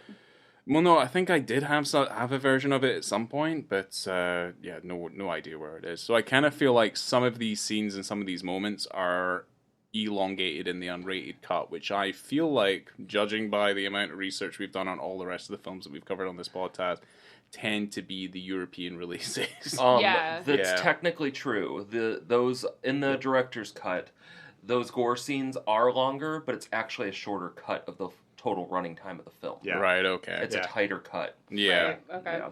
And then there's an integral version that they put where it's Yes. the unrated and the R, and they put the Yeah, the scenes fits. that are in the R that aren't Yeah. in the unrated, and they put them together. And Yeah. it's like 103 minutes. Yeah. Right. Huh. So Okay. Which okay. that's my personal favorite version. But, yeah, I don't know. The longer the better, I feel like, heyo. personally. I'm trying to think of what else to say about this scene. It's wild. There's so many He things that fucking happen. picks him up. He throws him against the wall. He does a winter. Was that a Virgin Spring? It fucking just throws him against the wall. Everything's crashing around, and obviously, Herbert West has to get in there and just fucking drill him in the spine. But can we talk Yeah. about that weird Bone saw. two-handed punch that he's doing? He's like, bleh, bleh. He's taking he's not just Yeah. like punching the guy or grabbing his hair. He's taking these weird Yeah. two-handed axe chops, like Yeah. with like a big flat, Yeah. like So sound. the thing is, if you use both Very of your big. arms at the same time, it is twice as strong. false. That's science. False. It's the reason why in the fight between Kirk and Spock, that's why. Oh, Constantly yes. That's swinging a two-handed why- fist around. That's why it works. Anyway, it's just odd. So interject, but yes, Of course it's odd. It's very odd. It looks weird and strange. It Guess how- does. It's like you're swinging a baseball bat, except you don't have a baseball Yeah, bat. and the big sound effect they put under it like brings it even more. Like, oh, Yeah. that's weird. Why is that happening? But I don't know. This is kind of also like obviously with the death of this reanimated individual. They're not zombies in this No, movie. not Whereas technically. like, yeah, you destroy the head or the brain or whatever, and they stop moving. In this, I'm assuming it's just get rid of the vital organs and they'll just Yeah, die kill them like Yeah, you as would usual. normal. Yeah. Yeah. Because technically, when the head is removed, it's still alive. Yeah. To be fair, Yeah, that's like in the story. All of the corpses that he's reanimating, they'll either escape Yep. in the story, and they're just running around like kind of like Frankenstein's monster. How he was like hunting him. He was always worried that he was going to come back and kill him. yeah, Or he would just kill them with a gun. He would just shoot them. yeah. Because this is like a Because it kind of never went well. yeah. Because I mean, I always this film was always pitched to me, or at least the idea of Re-Animator was always pitched to me as if it was kind of like a zombie flick, and it really isn't. No. It's No. kind of I like would a never weird call it that. hybrid between, I guess, like a Rising from the Dead idea plus, obviously, the Frankenstein's monster idea, which I feel like is more prevalent in, obviously, Bride of Re-Animator. Oh yeah, where well obviously he's got a god complex. Yeah, for he's fucking constructing sure. something. Yeah. But yeah, no. Well, I remember, was it Yuzna that said he wanted it to be, oh man, what was it? The production values of The Howling with, oh my God, what was the other thing? Like the body count of something else. Oh, I've actually, yeah. Right. Oh, I just thought it was such a great quote. Now I can't remember it. Oh, Evil Dead 2. It was like, Oh, what's okay. the body count and gore of Evil Dead 2 with the production values of The Howling. Nice. I was like, okay, it's very specific. Huh. He knows what he wants. Yeah. Yeah. Yeah, what Yuzna wants, Yuzna gets. Yeah. That's true. Mm-hmm. Damn right. Yeah, when he brings out that bone saw thing, Yeah. I love a bone saw. Yeah. Right through the chest. Yeah. Bone saw is Ready. I Well, mean, I a lot guess- of stuff happens here as well. I mean, the dean is killed. Yep. And that's, you know, Kind of a Megan's- little shocking, like early Oh, on. yeah. Yeah, it's 'cause Yeah. it's pretty Well, early on. Yeah. They kill him, and Not then gonna kill obviously Herbert her West dad. has Yeah. the fantastic idea of being like, he is the freshest He's corpse the- we have. He is the So sweetest, that's- freshest body I've ever seen. That's a good moment too, because that's when you really see his just how amoral he is about the whole thing. Yeah. Yes. Where he's like, Sure, that "Do doesn't we care. see a? There's no time to just discuss this. Yeah. This is the freshest body we have. We're doing Yeah. it. Like there's no moment of him hesitating. Have you ever seen a human with a decapitated head trying to maneuver around? I love this movie so much. It's so fucking good. So is this when Dr. Hill comes, does he come over to West's house with all the experiments? Is that when that happens and he's in his Yeah. lab in Yeah. the basement and he's looking at all of his But data it's also and his it's also notes? coupled with the fact that obviously that Dean gets arrested and he's acting erratically. Yep, he's in a straight jacket. They've got him a straight jacket. He's got the Padded fucking, room. Yeah, Yep. well, fuck it. Hill's got an office, and he's got his own padded room connected to the office. That is strange. He has a two-way mirror in his Well, we office. Well, haven't because really he said, Oh, yeah, good. we haven't really addressed yet also that he's developing this laser technology to mind control. Yes, Yeah. because So this that's is a whole subplot that's actually, it was years before I realized that's what was going on. Yeah. Yes, and that's a subplot that is not included in the R-rated version of the film, Yes. but is integrated into the end of the film. Yeah. Uh-huh. Yeah. Because kind of, yeah. he does mind control all of the corpses. Yeah, he like Yeah. hypnotizes them. Right. Because Yes. he's doing hypnotism at some point, Mhm. like concurrently with the laser, or Yeah, something. yeah. Because none of that stuff. a little vague. Yeah, none Yeah, of that oh, yeah. stuff that we watched today had any of that stuff included, other than the fact that he's drilling holes into the heads of dead bodies, which is pretty much what he's doing at the beginning of the film when we first meet him. Well, and he's always talking about how he's found the part of the brain that controls free will, Mm-hmm. and so he's like, that's probably part of that mind control thing, where Yeah, maybe yeah. he's Yeah. drilling that Yeah. out of them, Yeah. drilling Lobotomy. that part of the free will out of the brain. Yes. That's why, like, the dean was lobotomized. Yeah. So there is that scene where Dr. Hill is going to try to steal Herbert West's Mm-hmm. Oh, it was research. research. And in an incredible decision that he made to grab a snow shovel Yep. and smash... Well, Hill knew Gruber. Yeah. He knew the work of Gruber. Oh, correct. And for whatever reason, they did not agree, and West was working with Gruber. So they're all kind of interconnected in one way or another. It's a small medical world.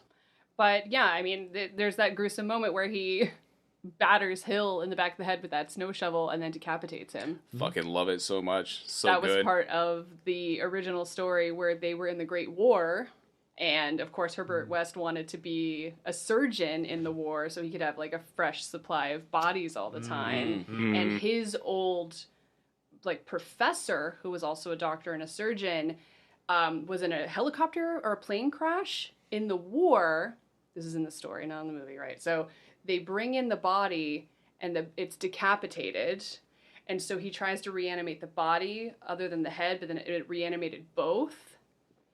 And so then a bomb like dropped on the tent where they were doing the surgery. So they had no idea what happened to like the body. But eventually it comes back in the very last story where he has like the body is reanimated and like fully aware of everything that's happening. and he makes himself a wax head Okay. in the story. Okay. Got it. And they lead a revolution to basically disembowel Herbert West in the story. It's kind of amazing. That's fun. Huh. Okay. Yeah. Yeah. So I think that's where this came from, because they did put all the stories together. So you have eventually Hill, who is reanimated, where his head's reanimated, his body's reanimated, and they're working together. Yeah. But for whatever reason, he puts on that model head that he had on his desk and like straps it to his body. Well, he's trying to get past the security guard. Yeah, he's trying to, yeah. he's trying to, because Security he, guard, yeah, because he But- puts the surgical mask on too, so he thinks he But can. here's the thing. It's obviously played for laughs. Yes. It This is a because of comedy. course I'm like, you could put your own head back on. That Like- wouldn't be funny though. Yeah, but That wouldn't be it's- funny, It's yeah. only funny when it's like half Also, of a diorama. Also, I kind of feel like they're working within the means of their special effects budget as well. So I Yeah. mean, I think that was the most expensive thing, was that head. Like dealing with that Probably. head. yeah. As far as I don't think you're actually wrong there, because I'm pretty sure I've heard that before. I Yeah. like too Yeah. that there is a security guard at this morgue, and right away they establish that even the security guard doesn't understand why he's there. Yeah. Oh yeah. Where he yeah. jokes immediately, "No one's trying to break in, and nobody's breaking out." He's And always that taking might coffee breaks. Yeah. also be the only issue I have with this film, is that there's this long hallway. It's relatively quite narrow. That's where they put the desk Yeah. that he's Yeah. checking, Yeah, and then doesn't it's make obviously sense. just adjacent to where the door is. There's a similar thing in Jason Goes to Hell too. I don't know. Maybe this is just a horror comedy thing. Oh yeah. Just doesn't make sense why it's there. Yeah. Well, I like the idea that every time someone comes down, he's just desperate to talk to someone, so he has like a joke to say, Yeah. and he's just like, I need to get a coffee. He's adorable. He's really great during the whole end sequence as well. Yeah. Well, I mean, to be fair, he analyzes the situation. He's just like, I'm not getting paid enough for this. And he just Yeah. fucking books it out of there. He appropriately responds to the Yeah. chaos. And he's like, nope. This section of the film, Uh-huh. where we have Dr. Hill's reanimated body and reanimated head in a Yes. tray. Okay? Uh-huh. Mhm. This is so disgusting and so memorable that I don't even know how to put it into words properly. I'm trying to remember the sequence of events as well, about how we also get Barbara Crampton in the room. I'm trying to remember. Well, the thing is, Herbert. uses- Oh, Herbert the dad comes. He uses the mind control to He uses get the her mind control, father Oof. to Yep. Yeah, that's a obtain receipt. her. Yeah, it's the Yeah. first time we Yes. see the mind control. Mhm. Yeah, And Yeah. because he wants to fuck. he wants, Yeah. Yeah. Ugh. Ugh. Mhm. The reanimated dad Dean throws her on the table, or she's like knocked out, right? Yeah, she's knocked out. She's knocked out at this Yeah. point. Rips her shirt off, Yeah. rips her panties off, Yeah. Yeah. and straps her down to this table rather loosely. Yeah. Luckily, Yeah. Yeah. She's I just love that insert. yeah. It's like, noted. Yeah. And then Hill can try to have his way with this woman. In the best way possible. Ah! It's wonderful. Yeah. Oh, using Go for it. Go for it, Josh. Come on. holding his own severed head. And it's interesting that he is being relatively polite given the situation. What? Because Yeah, what? he could just go to thrusting. He could just jam it home. But no, he's Oh gonna... my god. He performs cunnilingus on her, which I think is a nice gesture to start. Does he actually do that in the version you watched? Yeah. Oh, he doesn't do it in it's the not other one. extended, but it's definitely what he's doing down there. Yeah. He doesn't It's get brief. there in the other Yeah, I mean, he's- version. There's you He see is more. interrupted. Yeah, there's more Yeah. shots in Yeah. the longer version of the movie. Yeah. Ew. This kind of brings me to a funny anecdote. Oh, okay. So, Nice. the first time I ever watched this movie was at the early days of Netflix when it was still DVD in the mail. Oh yeah. Yep. All right. So, I wanted to watch it. I had read about it, and so I ordered it. Comes in the mail. Open it up. I'm at home. I'm 16, maybe. Mm-hmm. And immediately, my fairly Christian mother sees it. She's like, oh my gosh, I saw that in theaters with your dad. I haven't seen it since then. And she suggests, it's key here, she suggests that we watch it together. Oh. And I was like, yeah. And something interesting about her is that she was relatively conservative, but she always kind of like secretly really liked cheesy horror movies, like especially like 80s, gory comedies. She like never she's like always had like don't tell anybody at church sort of thing, but she was into that shit. Like anything too gross. Like she wasn't like not Texas Chainsaw Massacre, but like Freddy, was her jam. So. And we're fine. The whole movie, like, we're okay. And again, I'm like 16. I'm not a little kid. Yeah. Well, that scene comes up, and I have never seen a look like that on my mother's face. Ooh, boy. Just, like, I think that her knee-jerk was to blame me. But then she processed it real quickly, and then it was instantly shame, all while trying to get the remote to work, to turn it off, and she couldn't. So she's just mashing fucking buttons. Oh my God. Just can't handle it. But what's really funny is that a similar thing happened, like, not 2 weeks prior, that I ordered the uncut version of Requiem for a Dream because I had only seen the R-rated version. Oh boy. When I got that in the mail, she says to me, oh, I've read about that movie. I heard it's really upsetting. I had only seen the R-rated version. So I suggested that we watch it together. Oh, no. And a very similar series of events happened at the ass-to-ass scene, but it was my fault. And so I held that shit over her head, being like, well, I guess we're square now, aren't we, Mom? You know what I read that it was a rumor that David Gale's wife divorced him after she saw the movie and saw that scene. That she couldn't deal with that scene, and she was so horrified. Fuck's sake. That she divorced him. Oh, Well, I had heard that like she like had a visible reaction in the theater. Like she really hated it. But I think it was it was probably just a joke around the crew. They're like, she that's left like ya. that. Well, that's like that recent story with Arnold, and I think he's still married to Maria Shriver, where he lied about not doing the sex scenes in Conan, but then he did. Yeah. And she's not happy about it, even to this day, from hearing about it now. Oh, yeah. Yeah. Well, I mean, he so long ago. He didn't really fuck that witch. I mean, he just kind of, I can't imagine Then he being cut her upset if fucking you're head married off. to an actor. Yeah, right. Right. That seems a little silly to Well, me. you have to be Yeah. honest. That's the thing. I do agree with that. If that Yes. was the actual Yes. issue, but I don't know. Seems a Yeah. little silly to lie about it in the first place. Yeah, well, it's everyone because- involved seems pretty insecure. Well, I don't know. I mean, there's probably some other indiscretions that Arnold is not disclosing that Right. Well, and sure. he's You know. already been uncovered for plenty of them. Yeah, that's true. Like, He's got a few. So maybe Maybe, David yeah. Gale was just fucking everybody prior to that, and this was just Yeah. yeah. So Yeah. that cocksmith, Oh my gosh. David Gale. Yeah. I mean,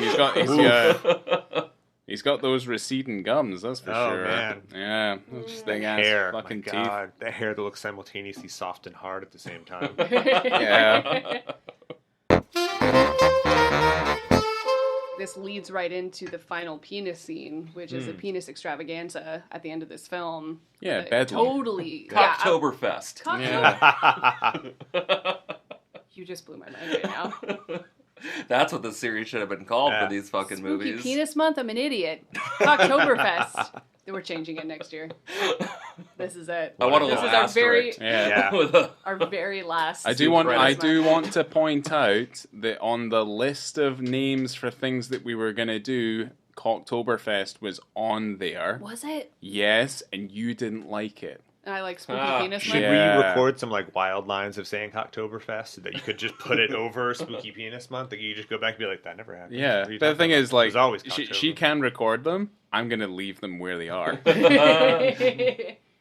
It doesn't matter. We're changing it. Yeah, it I doesn't. love that. Well, I mean that's fine. You have to give credit to Josh Martin.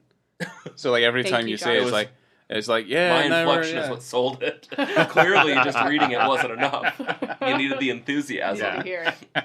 Yeah, I remember the reaction just being nope. So I I'm was really like, okay. disappointed in my past self. The end scene is absolute and utter mayhem, Anarchy, yes. where you see Hill's mind control go up, and all of the corpses get up because everyone's there now because we've got Megan Yeah. was saved. Well, all Off the table. all of the corpses that we were like, oh, I wonder what they look like that we'd been introduced to before, we finally get to see. And they're all real naked. Yep. everyone's Oh, yeah. Everyone's Oh, they're all naked. completely naked, yeah. And I'm these glad, aren't yeah. like, I mean, all bodies are beautiful, blah, blah, blah. But these aren't like attractive, stereotypically Hollywood attractive people. Yeah, I was kind of curious kinda where love they that. got these guys from. Yeah. Like an immortalized Oh, this beautiful body. fuck. I do the thing that gets me about this moment when they all wake up. The one that always gets me is the guy who's like pulling the shit out of his fucking mouth. Oh yeah. And it's like, He makes his presence known quickly. yeah, and I'm not even too sure what they are. I'm assuming it's like medical cabling, but I always thought it was just like his fucking inner throat that he's just like pulling out. Well, he has. Oh. I thought he had guts and stuff hanging out as well. Yeah. I Yeah, think we some do of get them A lot one of shot gut of work, that. a lot of Yeah. intestines Yeah. going on in this Well, scene. we watched it this time. I mean, I guess like I'd seen this sequence like God knows how many times, and I think when we were vetting this film in particular for these moments, because again I was just like, I mean, we could do Re-Animator, and you're like, what? And I'm like, no, we could do Re-Animator because there's fucking naked people in Re-Animator. There's loads of Totally dicks forgot. in like Re-Animator, and you're like, what, you Joe? And we only watched that bit where he crushes the guy with the door, and then the ending sequence of Re-Animator where it's just cocks aplenty. Cockapalooza. Yeah. So we get past the Cockapalooza, and then there's the part where Dean he comes to his senses, or as far that he can come to his senses, and he takes Hill's head and he crushes it with his bare hands. Yeah, he's trying to protect his daughter. He finally, after her screaming the whole time, Yeah. he starts fighting back all the naked corpses. Yes. Yeah. I mean, it's my favorite bit in the movie, probably. It's where he crushes it, yeah. Smushes his eyeballs. Yep. Just Yeah. a lot of eyeball work in this movie. Yeah. A lot of popping eyeballs. Yes. So he It's good pushes his eyes into his fucking head, and then he crushes it like a little water balloon, and then he throws it at the wall, and then we see the reaction of the security guard, who's then like, yes, no, I'm gonna go done. now. I'm going home. Who I love his magazine, Boudoir. Yes. Such a great. If it was never a magazine, like it should. If it was never a real skin mag, it absolutely should be Oh, now. yeah. Somebody wonderful. Boudoir is such. It just feels just the right amount of trashy. Yeah. Like a Circle K in a well lit neighborhood. Right. It's like, this is riding a fine line here. Oh my god. It's there's so many bodies. There's that whole thing where Herbert's like wrapped up with that dude's intestines. So this is, As well. Yeah. So Like this the is where, intestines It does are turn like reanimated. dead alive for like one moment. yeah. It's kind I of, like that it's not just the body, it's not the head, it's not the hands. Yeah. It's like Everything single is piece animated of now. you Yeah. has a well, mind of its own. yeah, it kind of, it becomes a little bit more Aldrich and kind of falls more into that kind of Lovecraftian stuff where Yeah, it's true. like almost otherworldly, which I quite adore Hell that yeah. moment for, because it's like the bright light coming out of it, and it's kind of just like, yeah, you're gonna pass into another dimension through this man's chest, which I think's fucking amazing. But then we don't really see that stuff until much later on in like From Beyond, which I Yeah. think is Yeah. his follow-up film after. That was It is. Follow Yeah, this it's one, right after, yeah. yeah. Where Love kind of that movie. Jeffrey Combs and Barbara Crampton kind of switch characters too. Yeah. Yeah. A little bit. Yeah. Yeah. There's no dick in it. I wish that there I know, was. there's no And it's a dick, yeah. movie where you would fully Oh, expect to see 100%. yeah. 100%. It's too sexy. It's got all the leather work. Yep. Yeah. Oof. Yeah, I So- mean, really, Barbara Crampton shines in that movie. Yes. Yeah. That's But a that's dick when does boys not. become men. Yeah, at that point, yeah, you probably. I think I became a man too. Yeah. But I guess, yeah, I don't know. I mean, I have a really soft spot for Re-Animator, so I feel like Re-Animator, just for it's a little bit more hokey and a little bit more ropey, and I kind of appreciate that a little bit more, because From Beyond, it feels incredibly polished. I the actually most think part. From Beyond is a bit meaner too. I mean, Yeah, There's it's not there's it's not as overly fun at points, so it Yeah. does feel a It's a little. lot wetter. I want to talk about the very last reanimated body that's chasing them down, that's chasing down Dan and Megan as they're trying to get to the elevator, is naked as well. I don't know. Well, they're all naked. Well, he's the guy who got the shotgun to the face. Yeah. That's that one. Yeah, that's because when they label them all, he's the one. But he just, again, I don't know how he's able to do it, but Abbott just kind of pushes the wound further into his head, and he just kind of kills him. Well, he also chops off his arm. Yeah, that's true. He got the axe. No, that's a different. No, that's a different guy. Oh, that's a different guy. Yeah, it's a different character. Yeah, he doesn't get up again. There's a guy who gets the shotgun to the face, and then there's the one who's like the horrendous burn victim, who's like all burned on one side. Oh, that's okay. two different reanimated. It's reanimated. Yes. Okay. I do love that they would make use of like the fact that they were building sets and do these like not always perfectly executed or timed, but long dolly shots. Yeah. They'll like come out of an elevator, go down to the morgue, go into the morgue, and then like come down the hallway at the end towards the elevator to get the kids in there. Like that's one of my. It's some of the few like big like cinematic flourishes where you're kind of like, oh, he's doing something. Yeah. That's my favorite. That's one of my favorite shots is when he gets that axe and then the camera follows him tripping right down that fucking hallway to cut that guy's arm off. Yeah, cool. opens the. But he doesn't get there quick enough. No, her fucking neck's all fucked up. Fucking crushed her larynx or whatever. Mm-hmm. Yeah, I don't think they tried hard enough. I don't think they tried hard enough to save her. Just saying. And also, he starts giving her CPR instead of mouth to mouth, like she needed to breathe because she was choked, and he starts trying to like. Is he really? Yeah, he's doing chest compressions. Terrible doctor. But she needs Maybe he should flunk air to her throat. But if her throat is crushed, obviously you're not getting air in there. But he never once in all of the times is trying to give anyone mouth to mouth resuscitation. I mean, he was also only a medical student, and he was surrounded by. He was surrounded by... CPR was the next day. He's downstairs in that morgue dealing with dead people. I do love how fast Stuart Gordon's wife is Barbara Gordon. He's just kind of like, yeah, call her. Like you can't count to 3 and she's like, yeah, she's fucking dead. Yeah.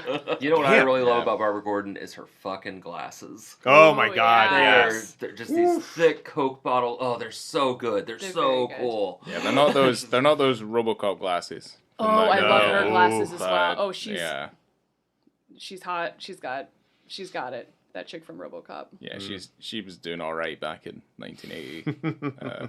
I've brought a picture of that girl from RoboCop into the eye doctors, and I go, "Can I get? Give me this." I'm like, "Can I get these glasses?" And they look at me like I'm a maniac, and they go, "We don't do that. They're like, you can find some vintage ones and bring them in. But we don't sell those." And I was like, "Ugh, she's dead." Is she? Until next time. No one ever learns their lesson. No. Over and over and over again. Well, that's the thing. It's all for the advancement of science. But that's they're what not this even. whole... They're not making notes. Meg's reanimation is not for the advancement of science. That's True. pure hubris. That he's so sad that he'll love of his life that he's known for a semester or whatever. Yeah, they're gonna get married. They're fuck buddies at best. Let's be real. They're in college. That doesn't know. Yeah. I mean, they'll be divorced in 10 years. That's probably true. Yeah. Oh yeah. But but no, he's so. It's okay when your bride comes up to the altar and she's just foaming at the mouth and she can't say words. It's perfectly okay. Yikes. But yeah, no, he injects her with the serum and she comes back alive again. Well, you don't know. Maybe. She screams. Well, she screams. Maybe she That's does. the final Scream shot. goes. Yeah. Fades to black except for the solution in the syringe. Yeah. The syringe goes down. Scream. Then that classic. Stolen score. Yeah. That glow stick juice. Oh my god, it's so holy obvious original. he's not sticking it in her neck, by the way. Like, they never. You never see it go like they've done it a little better, but that one is so. It's like, oh man, they're just burning out of like the last of their film. Like, shit, we have enough for one more take. You know what I mean? It's like you could have done that better. Yeah. And I guess you're supposed to think that Jeffrey Combs is dead. I guess They imply it. It's heavily implied. The thing is, like in classic horror fashion, if you don't see them die, they're not dead. Yeah. And in this movie, if you do see them die, they're not dead either. They're not dead either. No, they can be brought back. I gave him life. Well, we didn't talk about the glow stick juice. I Which mentioned is it just basically a all that second ago, was, but in yeah. a passing comment that, yes, Yeah. it's glow stick juice. That is the serum. Easily one of the simplest and most effective special effects on a film I've ever seen. Barbara Crampton's like tan and taupe sweater she's wearing. Mm-hmm. Oof. Wow. Just the coziest thing I've ever seen. Yeah. And I like that they kind of Yeah. allude to it in Drew Barrymore and Scream. It's a very similar You sweater. think so? I think You it's think very that is? similar enough. In my memory, Yeah. I maybe mean, it I don't is. know. I think that it's enough that somebody in wardrobe on Scream was like kind of giggling to themselves. Yeah, all right. Yeah. I don't think it was an intent. I don't think it was necessarily into the script or something that was a decision by Wes Craven. Sure. I think that there was somebody in wardrobe on I Scream. remember that hers being more just like straight cabled and not just so constant fluff. I could be wrong, But I mean, aesthetically, it is. Yeah. It It was does, not at the time. it does kind of ring back. I mean, it's the dress of the innocent. Yeah, it's true. Mm. Big, Yeah. comfy, loose, Yeah. Mm-hmm. Well, yeah. unsexual. Mm-hmm. Well, that's what you say. I mean, she's innocent. a pretty sexual being in that movie for being so innocent. I mean, Sure. we're talking about the conventions of the horror genre. Like, I mean, yeah, they are. Yeah, she's They're there for the sexies. yeah. They're for the sexies. Okay, great. So let's go around and we're going to get our ratings from everybody. And we're going to start off with our penis scenes. And we go on a scale from 0 to 5. 5 being the absolute best, 0 being the absolute worst in terms of visibility and context.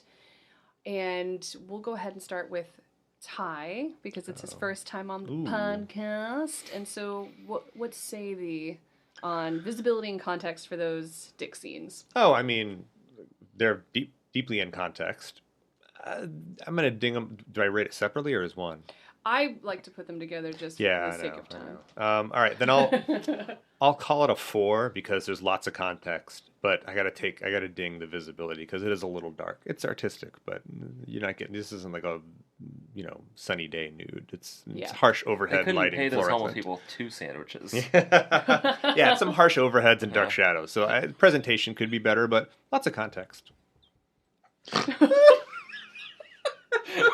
One of them's a fucking stuntman. It's like, well, he Yeah. would, he would need more than a couple of sandwiches. You see the size of that boy. Yeah.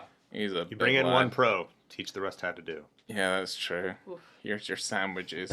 Just throw them on the ground and be like, come fight.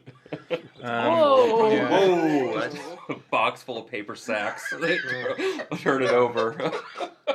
Jesus. Roll God. camera. They're all freaking. It's actually not acting. They're fighting over bags of sandwiches in that scene.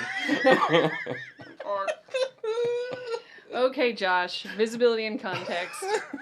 I'm gonna agree with. I mean, context isn't even a question. Clearly, they're nude bodies in a morgue. But I agree. I'm actually gonna go a little lower. Even I think a 3.5. Okay.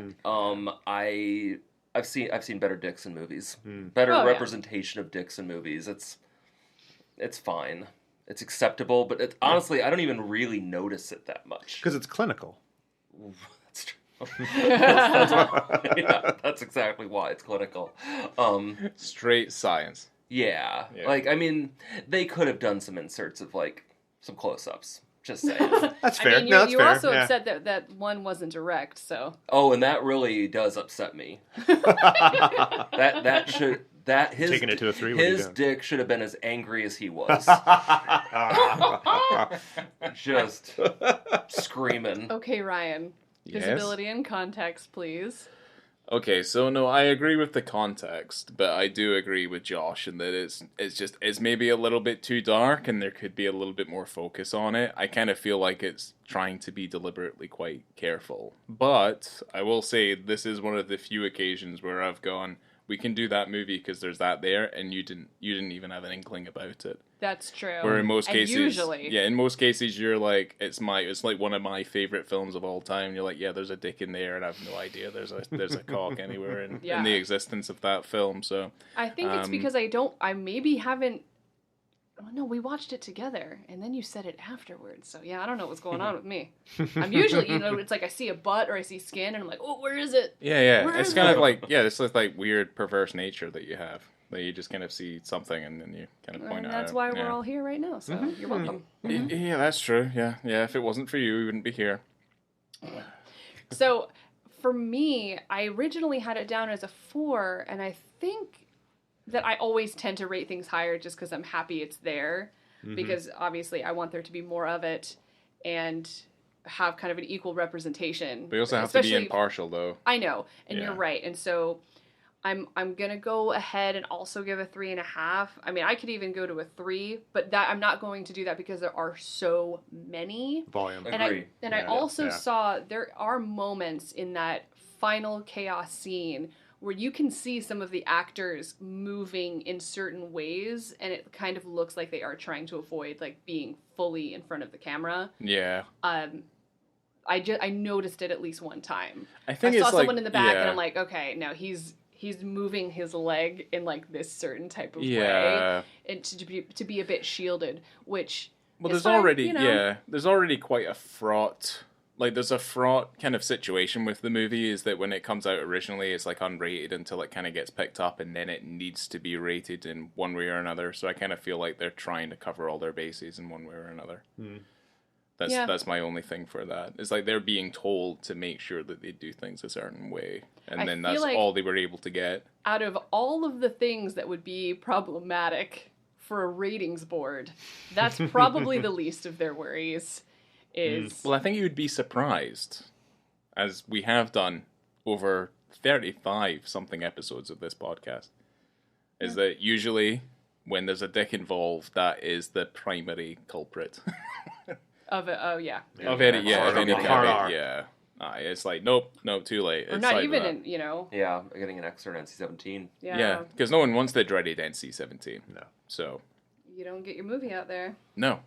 Or you just release it in Europe only and it gets an 18 rating. Yeah. So.